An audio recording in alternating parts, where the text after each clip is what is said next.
नमस्कार दोस्तों, आइए कुछ कानून की बात जानते हैं। क्या पुत्री को पिता की संपत्ति में भाइयों की तरह अधिकार प्राप्त होगा? आइए इसके बारे में जानते हैं। हिंदू उत्तराधिकार अधिनियम 1956 के लागू होने के बाद हिंदू उत्तराधिकार अधिनियम 1956 में 2005 में संशोधन हो गया, जिसमें पुत्री को भी पिता की संपत्ति में भाइयों की तरह अधिकार प्राप्त हो गया। यदि पिता की मृत्यु 2005 के पूर्व हुई है तो पुत्री को ये अधिकार प्राप्त नहीं होगा, परंतु यदि पिता की मृत्यु 2005 के बाद हुई है तो पुत्री को भी भाइयों की तरह ये अधिकार प्राप्त होगा।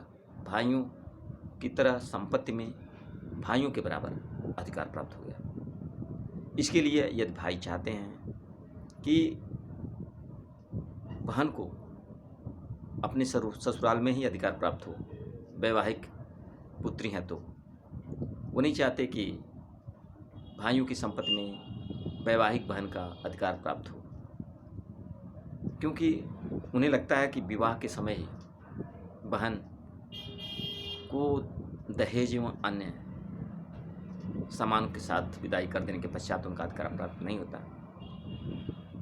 यह एक विवाद का कारण बन सकता था। इसलिए भाई यह चाहते हैं कि बहन को संपत्ति में अधिकार प्राप्त न हो, इसके लिए बंटवारा के समय, पिता के मृत्यु के पश्चात बंटवारा के समय भाई बहन से नो ऑब्जेक्शन सर्टिफिकेट, यानी कि वह बंटवारा में ही नो ऑब्जेक्शन करवा लें और उसका रजिस्टर्ड बंटवारा करवाएं।